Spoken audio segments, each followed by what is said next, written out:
Okay, are we ready? You survived lesson 1. Remember, we use the microphone not for you, but for them, anybody who's watching online, okay? Welcome back, or welcome if it's your first time. Today's lesson, of course, is about American music again. This time, we're talking about big band, swing, and the American Songbook. When I say big band, who comes to mind for you? Jazz band. Who? They perform a song called Mr. Sandman. Mr. Sandman, give me a dream. That one? Okay. What else? What other? Any names of any band leaders come to mind? Maybe one named Glenn Miller, maybe? Okay.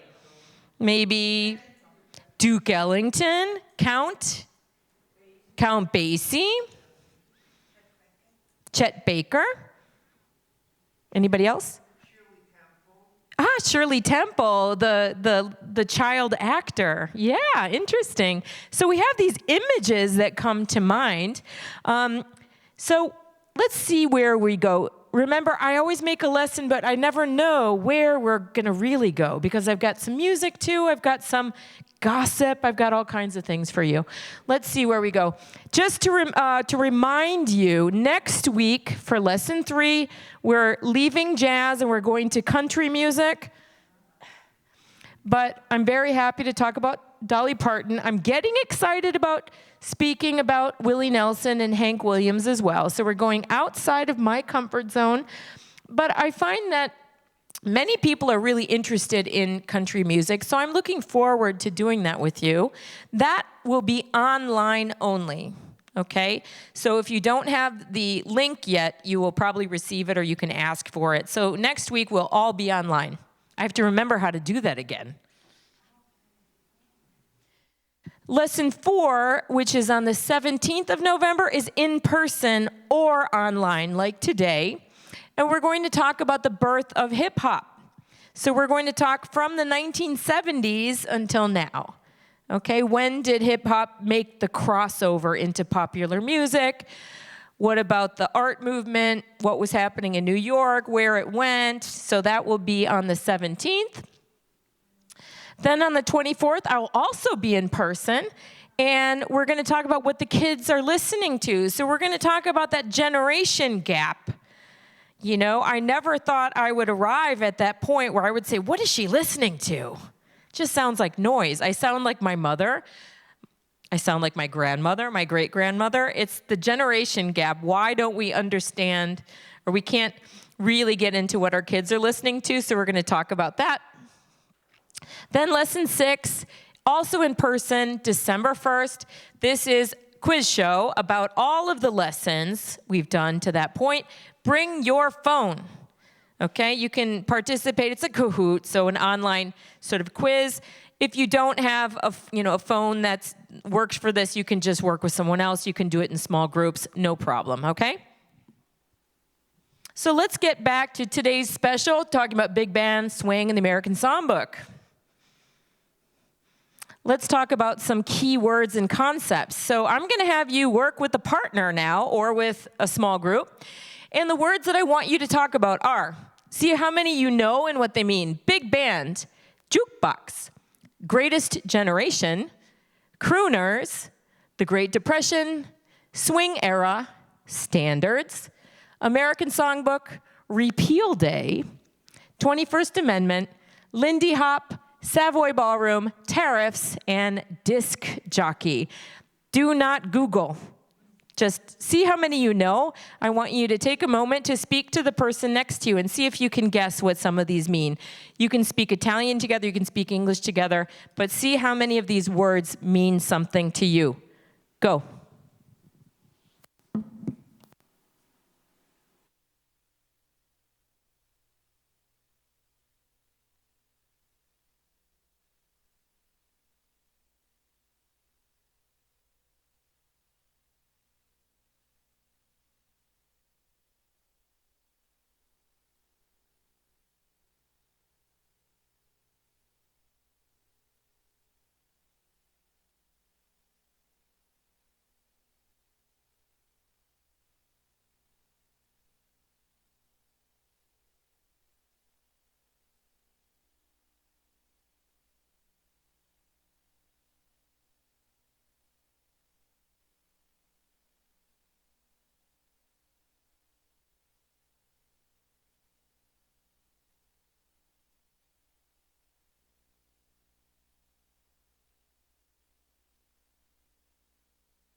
take one more minute.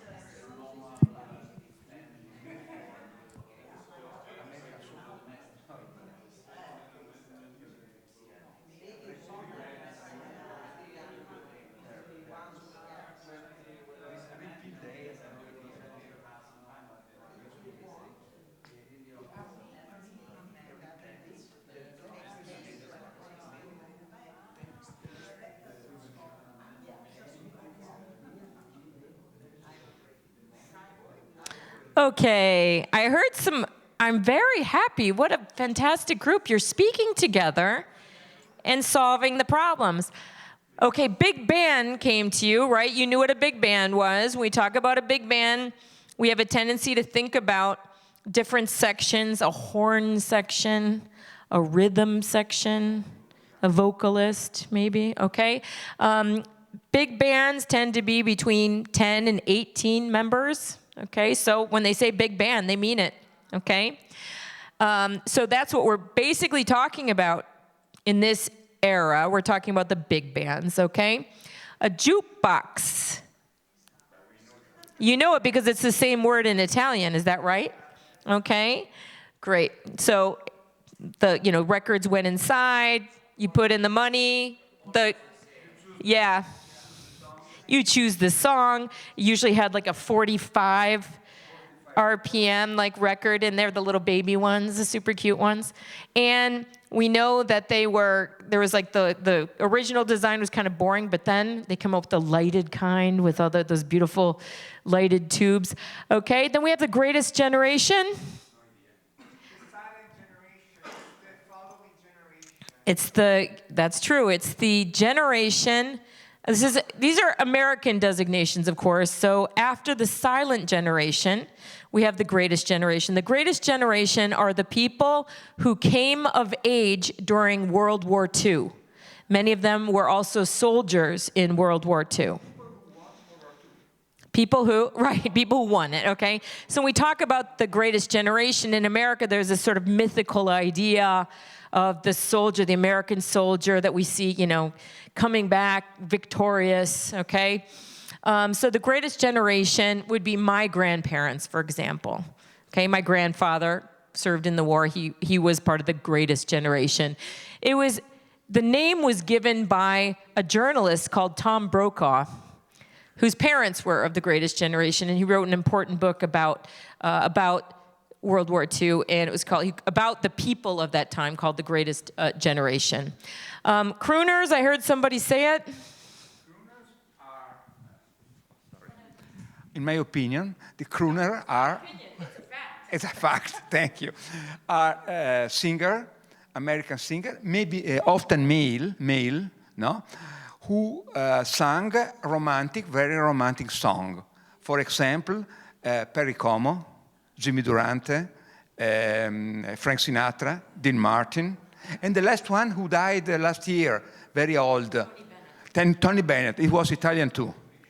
Tony Bennett is American name, no? Thank you. So there's a reason for the crooners, why they were able, we'll talk about them in a second. The Great Depression, we know that this happened after what big event? 1929. After the 1929 stock market crash. Then we had from the 1920s that we talked about last week, where there was great prosperity. It was party time, excess, exaggeration, lots of things happening, to no money, misery, okay? The swing era is the period between 1935, let's say. That's okay, but you're right to say 1930, because it would be after the stock market crash. And there was swing happening at that time, but 1935 to 1945, even up to 1947 is about where it's not a perfect point, but that's what we tend to think about. Standards, what are standards? High standards, low standards, but in this case, we've got a totally different word. What is a standard? An American standard?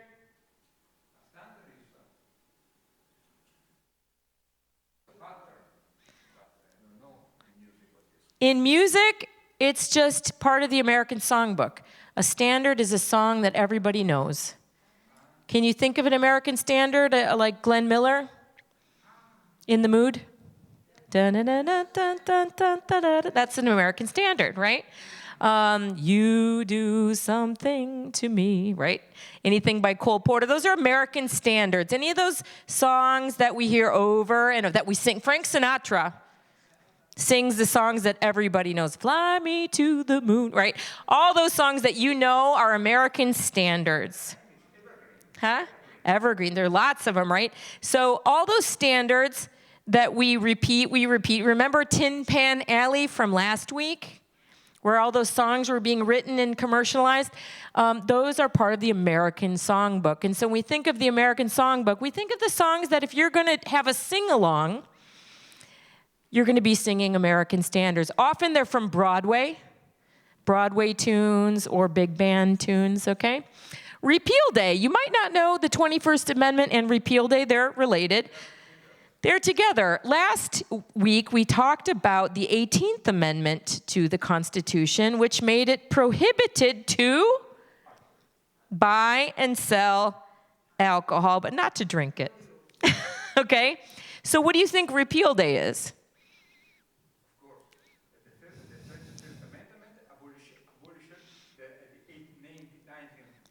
Exactly.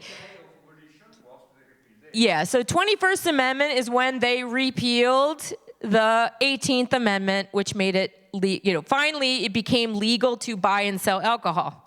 Okay? So Repeal Day was the first day. In Washington, there was a bar, and the name was 21st Amendment. That makes sense. Okay? So there are places in America that are still dry counties. That means it's illegal to buy or sell alcohol there. But that's a state law. It's not a national law. Okay? So there are some places in America where you're still not allowed to buy or sell alcohol. Okay? The Lindy Hop, what is it? It's a dance, okay? It's a dance that when we think about the swing era, we think about these kind of acrobatic dancing. And it was named after Lindy or Lindbergh, maybe. First solo flight. Okay, Charles Lindbergh. It's named after Charles Lindbergh. Okay? So you can tell what was happening at the time. Okay? The Savoy Ballroom. It's a famous dance hall. Last week we learned about a famous speakeasy called the Cotton Club. Now, this week we're talking about the Savoy Ballroom, which was also in Harlem and was a big, giant dance hall where the big bands would play and people would go to dance. They would dance the Lindy Hop, the Jitterbug, and other dances that were famous at the time. Tariffs. We're hearing about tariffs now. You call them Dotsie, right? And these are the taxes that people put on products to import, usually to import, right? Okay? And finally, the last one is a disc jockey. What is a disc jockey? A DJ. What's a DJ? Right. So, yeah, a disc jockey could be a woman or a man. Often in the beginning, it was usually men. When radio proliferated and there weren't enough bands to play in all the radio stations, they started to play recorded music, which was like, recorded music was kind of looked down upon. But if they had a disc jockey, which was at the beginning was called a record jockey, a vinyl record, and they were the person who introduced the songs and then made comments on the songs, and then after the song was finished, talked more about the music. So, let's see if you can fill in the blanks. The economic prosperity of the roaring 20s came to an end in October, what year? 1929. On Tuesday, 29th October 29. What do we call that Tuesday? It's a color. Black Tuesday. 29, not to be confused with Black Friday. Black Friday is the day after Thanksgiving, which is it's the fourth Thursday of the month and of November, and then Friday is the first day of the Christmas shopping season. That's called Black Friday. This was Black Tuesday. And 29th October 1929, 16 million shares, which you know are azioni, right? So shares were sold on the market. What market? The stock market, the borsa, right? In Wall Street. And the economy collapsed completely by 1930. America was in the Great Depression. Wow, you are really good. Really, really good. Okay? If we want to look at the reasons for the crash of 1929, which is going to kind of open the way for the swing era, we've got a couple things happening. Here you've got the graphic of what's happening, right? But farming, innovation in farming, right, meant that there was more food production. They're becoming more efficient. But grain, the demand for grain fell because nobody was drinking alcohol. Okay? So Prohibition did some damage also to the economy, right? And there were changes in the taste, in people's taste for food. They were eating less bread, for example. So there was less of a need, but overproduction. Also, the Europeans weren't buying American products. Why? Because of tariffs. Sound familiar? Yeah. Not to you. Okay? But in 1924, so, these are the long-term reasons. It wasn't just everything happened in a day.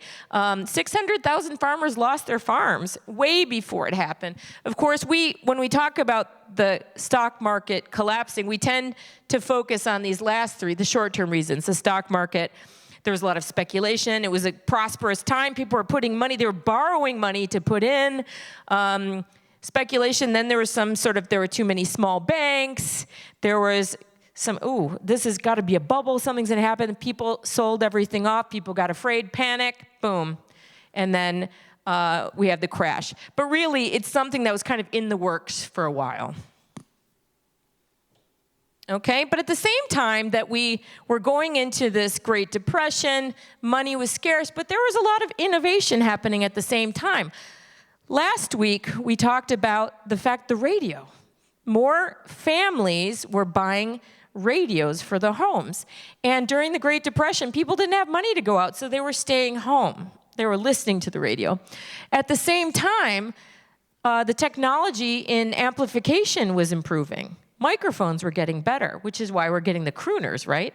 Because when we think about the crooners, this was the first kind of generation of singers who could sing without having to yell. They were able to kind of have a lower, sexier voice because they had microphones, okay? And of course, the jukebox. This was the game changer, but it was also the thing that made everybody it scared people because they said, if there is a jukebox, how are the artists going to get paid? Sound familiar?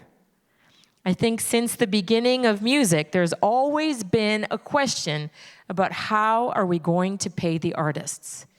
Or more important, record companies saying, how are we going to get paid? Who cares about the artists? How are we going to get paid? So while the jukebox at the beginning was a threat is a minaccia, right? So it was a threat for the record companies because they said, if people can just go and listen to music for free, or almost for free, they won't buy records at home.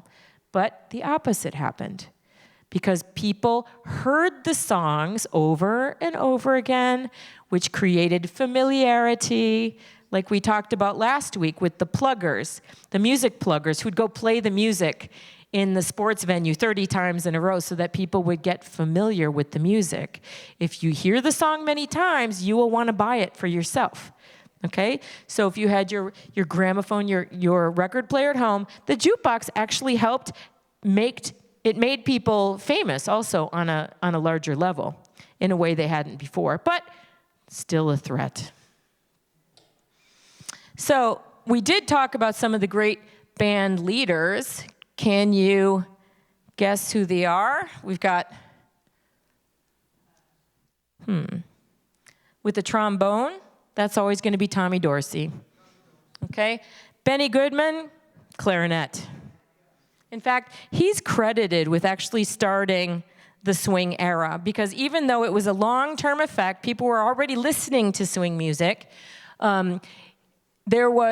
He had lost a few jobs. It wasn't going very well for him, but he was traveling the country playing his music, and there was a famous concert in California where everybody listened to it, and that's when everybody understood, okay, something's going on here. Benny Goodman had a radio show and it was 5 hours long every Sunday. 5 hours, right? Can you imagine? It had lots of things happening, not just his music. His music was usually the last 2 or 3 hours. Well, it turns out that while the New Yorkers were going to sleep at the time that Benny Goodman was starting to play, the Californians were hearing it because they were 3 hours or maybe 4 hours maybe behind. The Midwest, it would have been 2 hours, so maybe 3 hours. Yeah. Anyway, so they were getting it. They were getting all the good stuff, right? So by the time that Benny Goodman made it to California, he was famous. And that was, boom, okay, everybody's going crazy for this music. Okay? Then we have Duke Ellington. I love the look, right? So dapper. And then we've got Glenn Miller, also trombone, and Count Basie, okay? So what I love about big band is the band leader is always a musician. Sometimes it's a piano, sometimes it's a trombone, but I love that whole idea of we don't, in classical music, you don't see the maestro playing the violin usually, right? But in big band, it's pretty normal. Okay? Yeah. Ella. Yeah, we love Ella. So Ella Fitzgerald, I wanted to bring this up because last week we talked about racism in the speakeasies, right? We talked about the Cotton Club being a whites-only establishment where black entertainers could entertain, but Duke Ellington actually helped change that later on. But Ella Fitzgerald has this kind of special status in the big band era. In fact, this record company, Verve, was actually founded for her. Okay, and the idea was that this record company would be integrated, black and white, and they sponsored all of her shows, all of her concerts, and they insisted that wherever Ella Fitzgerald played, she would get the same amount of money as any other white artist, and as a woman, she would still get the same as everyone else. So if you look at the thing on 1955, of course, we're out of our swing, but it says, artist, ethnicity, 51% white, 48% black, 1% other, okay? You want Ella, it's integrated audiences or no deal. So we think about Ella Fitzgerald as one of the voices of the American standard. She sang with everybody, and everybody wanted to sing with her because she had perfect pitch. And I have other theories about why they love to do, amazing voice. Of course, we have to sing with her now. Are you ready to sing? Shall we do? Okay.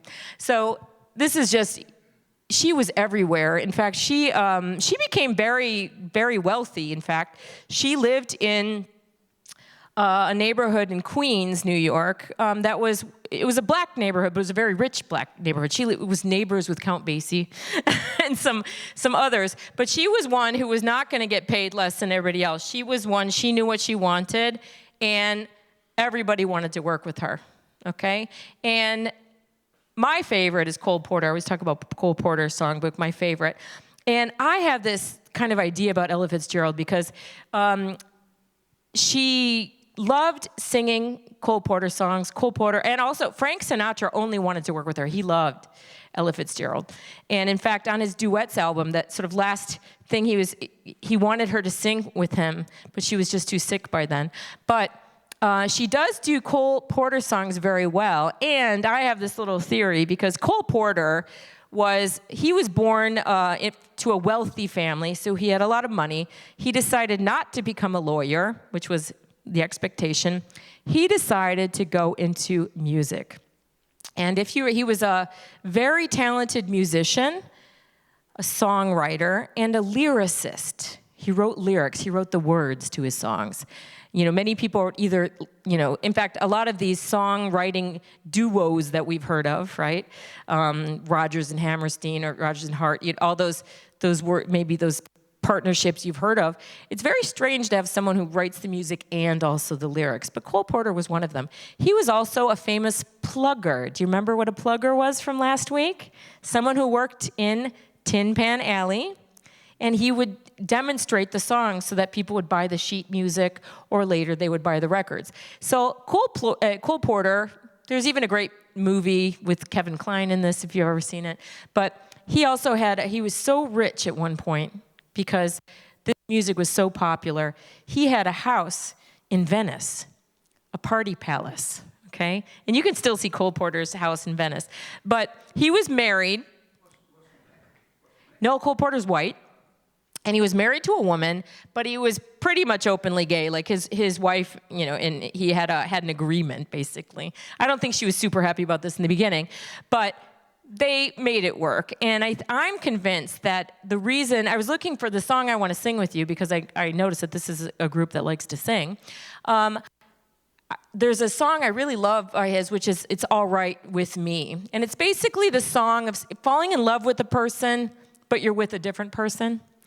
And I'm convinced that he has Ella Fitzgerald sing it, because it's really difficult to find a man singing this song. There's a version of him singing it, but he's not a great singer. But he has Ella sing it, and the pronouns change. It's not his face, When the original one has, it's not her face, but it's a lovely face, and it's all right with me. Like, you're okay. You're not her, but I'll put up with you. When Ella sings it, she changes the pronouns. It's not his face. And she's got this very sort of deep, beautiful, complex voice. And I'm convinced that Ella Fitzgerald sang the song the way he wanted to hear it. So would you like to sing it with me? Okay, let's find it. I've got it all ready for you. Let's see if it's still here. It might not be because I had to restart my computer before. Let me put on my readers. So this song is called All Right With Me. It is, okay.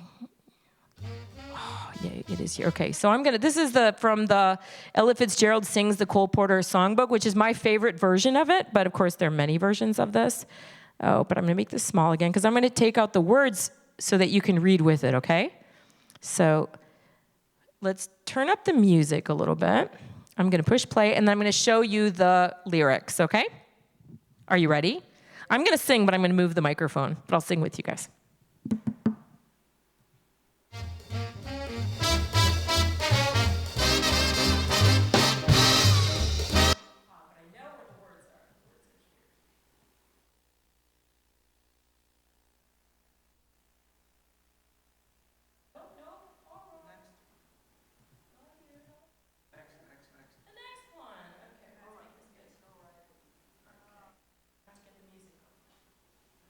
Very complicated.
Agree with me? If you don't, I've got another thing I can try to convince you. You want another one? Do you know the song, You're the Top? Okay, let's see. So this is, let's see, we're gonna listen to this one. Now, there's gossip with them too. Okay, we'll come back. You know, I love gossip with these things. Okay, It's All Right With Me, we've heard. You're the Top, who's singing? They shouldn't be. Okay. Now, this is another song that I find fantastic because this is a song that, as a language teacher, I can teach everybody because it's just repetition. You're the top. You're the best, right? Just like you'd say in Italian, right? Top, right? In English, you're the top, meaning you're the best. And then he just lists things that are great. And some of them are, you may know, some of them you may not. But let's sing it together, shall we? These are American standards. You have to know these.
Fun. Such a great one. There are a lot of things, there's some things you might know, some things you might not know, but to get something off your chest means to express something, right? a ditty is a song. Maybe this, he's the whole time he's talking bad about himself, right? Oh, I'm so stupid. You're the top. I'm the worst. You're the best. Okay, so it's all about this binary opposition the whole time, right? But there are some fun references to the time, right? Shakespeare's sonnet, You're Mickey Mouse, right? Cellophane, right? Domopac. I think a bendo bonnet is, I think it has to do with a car, but I'm not sure. But I'm not, yeah. I think so, but I don't know. Do you notice it would be, yeah, from the 1800s, but I have a feeling this is more about a car, but I don't know. Notice the references to Italy, the Tower of Pisa, the European stuff, right? But I'm a flop. Oh, I'm such a loser. You're so great. Mahatma Gandhi, Brandy, Spain. I love this one. You're the National Gallery. You're Garbo. Who's Garbo? Greta Garbo. She's making so much money. You're as good as her. She's so rich. Okay? You're a turkey dinner. Why a turkey dinner? It's Thanksgiving. It's every American's favorite meal. We all love a turkey dinner. I'm a vegetarian and I still love turkey dinner. It's the one thing I miss, right? The Derby winner, the Kentucky Derby, is a horse race. Right, you're the time of the Kentucky Derby winner. A Waldorf salad. That's the salad. Oh, it's so gross, but it's got iceberg lettuce. It has marshmallows in it. It has vinegar. It was made famous by the Waldorf Astoria Hotel. Berlin. When we talk about Berlin Ballad, who are we talking about? Irving Berlin. We're not talking about the city. We're talking about Irving Berlin, who was also a plugger in Tin Pan Alley. The nimble tread of the feet of Fred Astaire, the famous dancer, of course, right? Camembert, the cheese. All the best things. I loved Dante's Inferno becomes Inferno's Dante, right? The nose of the great Durante. So it's just fun. So I can imagine this song as being something totally written on Tin Pan Alley, where you're just competing with other people. You're just trying to be as clever and as funny as you can. It's got that double reading also, of course, but most people would not have seen that because of the time. Cole Porter. Ella Fitzgerald sang this song, so this became her, but it was Cole Porter, okay? Tread is nimble means you're loose. You're not tension, right? The nimble, so you can imagine his feet are just so light because Fred Astaire was a great dancer. You're the nimble tread. The tread of a tire of your car is the part that wears down. So the tread of your shoes is the bottom part of your shoe, okay? So since we're talking about this stuff, maybe you recognize these ladies, the Andrews sisters. Okay, let me just play this one for you. I'm going to let you listen to the tune. You probably know it. Then I'll show you one paragraph. I'm not going to make you listen to everything, but I want to make a point about this. He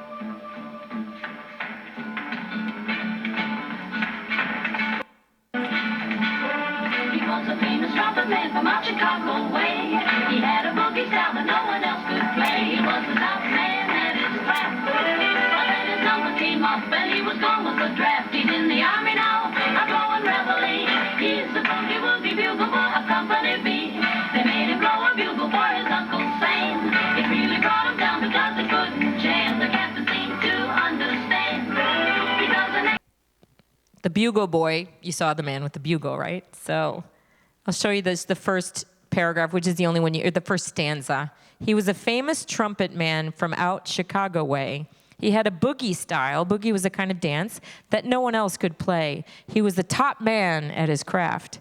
But then his number came up and he was gone with the draft, which means he went to the military, right? So your draft was when you're, you have to go to the military. Huh?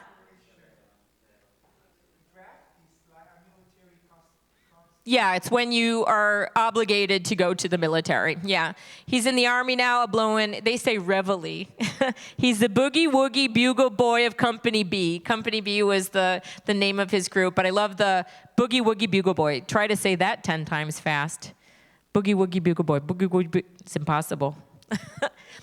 But the Andrews sisters were famous. Just, they're part of that World War II look, right? They were entertaining soldiers, like another person we know, the Glenn Miller Band, okay? So Glenn Miller was also in the Air Force, the Army Air Force, and his job in the military was to be a musician. And he went around and entertained the troops. He was also, I don't know if he was also a pilot, but he was definitely in the Air Force. He went down, and yes, he did die that way. They never found his body either. He was disappeared with 3 other people in a presumed plane crash or something. We don't know.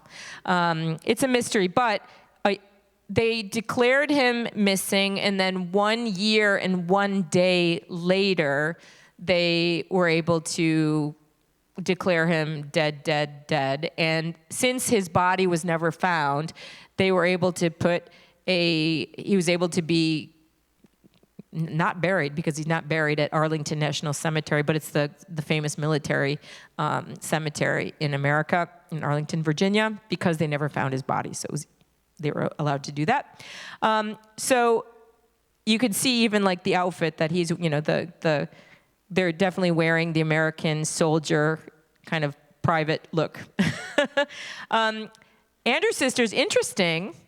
All 3 of them, I was reading up on not just the music, but also the gossip. The Andrews sisters, the middle sister, they were all married several times, but the middle sister had a relationship. Well, she had 2 important relationships in her life with women, but of course she wasn't allowed to marry at that time. So at the end of her life, she actually adopted her lover, so that her adopted daughter, who was her lover, could actually make decisions for her when she was in the hospital, but also could inherit her property, etc. So I thought that was an interesting way of handling a situation that's been around forever, right? So we did this. Let's make this big again and go on with our story. So the Savoy Ballroom was at 596 Lenox Avenue in Harlem. This was like another cotton club. In fact, there were times when they were active at the same time. We have here Benny Goodman Orchestra. Chick Webb was another important band leader. We see here Count Basie. So this was a very giant ballroom. It didn't stay there. It was actually replaced by something else. It changed location, but was a very important place for Black identity. We talked about the Harlem Renaissance last week, and specifically Langston Hughes, who's a poet from the time, who wrote about Lenox Avenue midnight. So I thought I'd read you this poem, if you don't mind. The rhythm of life is a jazz rhythm, honey. The gods are laughing at us. The broken heart of love, the weary, weary heart of pain, overtones, undertones, to the rumble of streetcars, to the swish of rain. Lenox Avenue, honey, midnight, and the gods are laughing at us.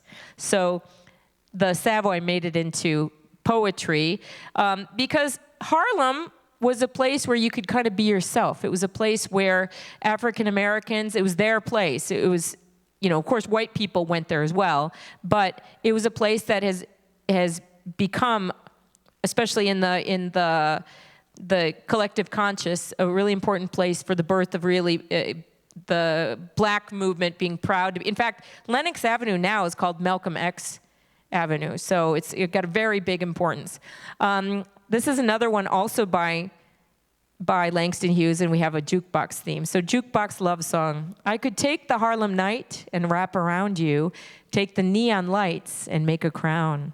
Take the Lenox Avenue buses, taxis, subways, and for your love song, tone their rubble down. Take Harlem's heartbeat, make a drum beat, put it on a record, let it whirl, and while we listen to it play, dance with you till day. Dance with you, my sweet brown Harlem girl.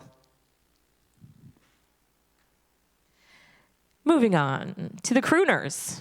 Who do we have here? Who's this one? Frank Sinatra. No, it's Crosby. Bing Crosby. Nat King Cole. Yeah, this is Bublé. Is he a crooner? Yeah, he is considered a crooner because he is keeping alive the American standard tradition. He's a Canadian. He's a Canadian, but we love him. He also has honorary Italian status. Everybody loves Michael Bublé. And this is the famous Tony Bennett. Tony Bennett was singing, of course, later on, but he, another one like Michael Bublé, but of course before Michael Bublé, was able to take the American standard and make it his own, and in fact work with younger people like Lady Gaga. He did a whole album with Lady Gaga. But also with other young singers, and kind of bring this music to a new generation. So Tony Bennett, a classic, but also Michael Bublé. There are others like them as well. They were crooners. Why? Because of the technology of the microphone. He was Calabrese with an American name. Was he born in Italy? He was Italian American.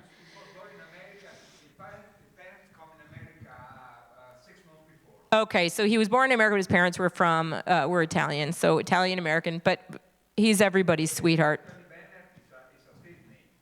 Yeah, it's his stage name, right, sure. I asked in English, it's called Calabrese or Calabrese. I have no idea.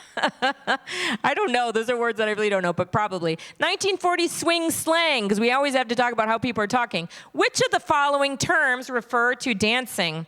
Cut a rug, knocking it out, swing a wing, cooking with helium, jitterbug, Lindy Hop, dead hooper, digging the jive.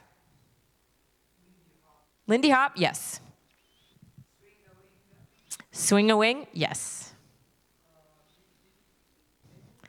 Digging the jive, yes, because jive was swing music. Digging the jive means dancing.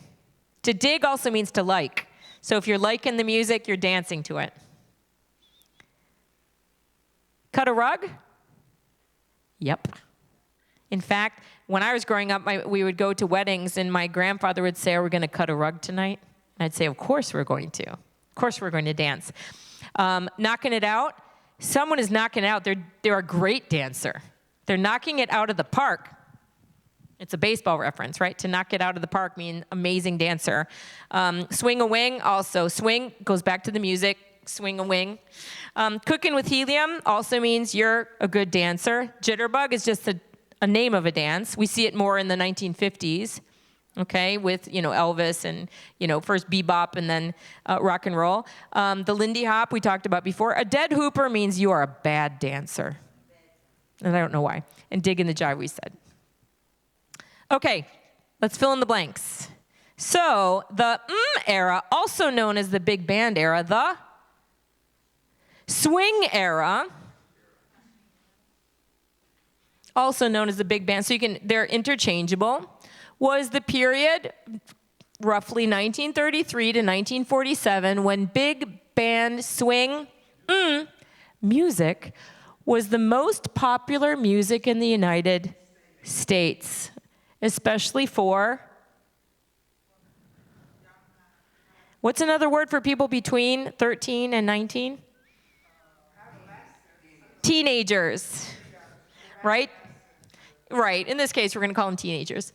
An early milestone in the era was from the king of, it rhymes with king. King of, what's the music?